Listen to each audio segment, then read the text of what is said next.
আল্লাহু আকবার বলে ছেড়ে দিলাম। আমি আবার কাফনের কাপড়টাকে তোলা দিলাম। আমি আবার আল্লাহু আকবার বলে কাফনের কাপড়টা ছেড়ে দিলাম। আমি আবার কাফনের কাপড়টা বন্ধ করে আমি কবরের মধ্যে মাটিগুলা দিতে লাগলাম। দিয়া আমি আমার বাড়ির মধ্যে যাইয়া আমার মা জননীর কাছে প্রশ্ন করলাম, মা ও আম্মা জান, আপনি বলেন, আপনি বলেন, আপনি বলেন, আমার বোন দুনিয়াতে এমন কোন কাজ করেছে যেই কাজের কারণে আমার বোনটা কবরের মধ্যে ভয়ঙ্কর রূপ ধারণ করবে? মা বলে, তোমার বোন যেই সময় ইন্তেকাল করেছে তখনই তো জাহান্নামের বাসিন্দা হয়ে গেছে। এ মা, আপনি তো অন্তরের খবর জানেন না, অন্তরের খবর জানে একজন, তিনি কে? আল্লাহ। ও গো মা, আপনি কেমনে বললেন জাহান্নামের বাসিন্দা? ওই মা বলেন, বাবা শুনো, তোমার বোনের তিনটা খাসলত ছিল, তিনটা খাসলত ছিল, যে খাসলতের কারণে আমি মা বুঝতে পারলাম তোমার বোনটা জান্নাতে যাবে না। তোমার বোন ইন্তেকাল করার পর থেকে আল্লাহর আযাব সহ্য করা লাগবে। মা, আমার বোনের তিনটা কি খাসলত শিক্ষা নেন। এক নাম্বার, তোমার বোনের খাসলত হলো তোমার বোন ছিল একজন ছগলখোর।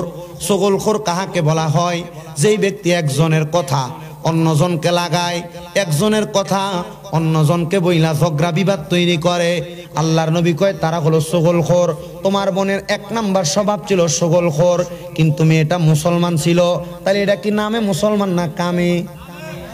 মারহাবা, জোরে।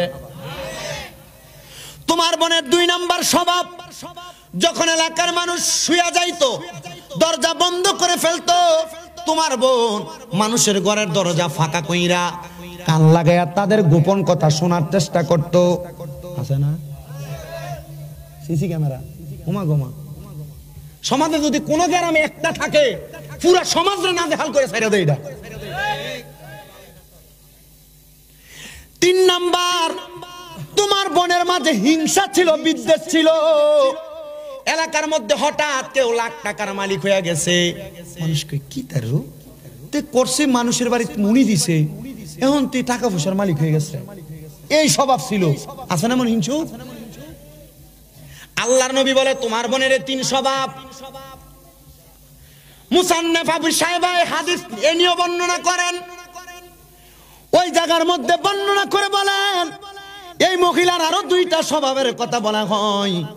মহিলা ইসলাম কবুল করেছে কথা সত্য, কিন্তু মহিলা কোনোদিন কবরের কথা স্মরণ করে কান্না করে নাই।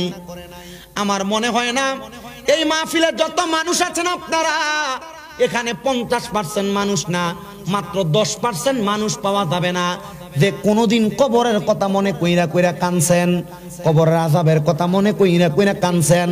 কাঁদবেন কখন? আপনি তো আপনার পরিবারকে সময় দিয়ে শেষ করতে পারেন না, ব্যবসা বাণিজ্য কইরা আপনি শেষ করতে পারেন না, আপনি আপনার দুনিয়ার বন্ধু বান্ধবকে সময় দিয়ে শেষ করতে পারেন না। ও মুসলমান, আপনার কদমে আমি হাতরা দিয়া বলি, যদি আপনি ওই কবরের কঠিন আযাব থেকে বাঁচতে চান, নবী আমার শিখিয়ে দেয়, কোনো মানুষ যদি দৈনিক 20 বার মরণের কথা স্মরণ করে, কবরের কথা স্মরণ করে, আর ওই দিন যদি ওই মানুষটা মারা যায়, তাহলে ওই ব্যক্তির মরণটা শহীদের মরণ হয়ে যায়। আল্লাহর নবী বলেন ওই শহীদের মরণটা পাওয়ার কারণে ব্যক্তি জান্নাতি হয়ে যায়। ওগো নবীজি, হাসরের ময়দানের কঠিন অবস্থা থেকে জান্নাত যাওয়া তো বড় কষ্টকর। হযরতে জাকারিয়া পয়গম্বর ওনার সন্তানকে বলেন, না রে বাবা না, হাসরের ময়দান থেকে জান্নাত পর্যন্ত যাওয়ার জন্য টাকা লাগে না, দিরহাম লাগে না, পয়সা লাগে না, অন্য কোনো কিছু লাগে না।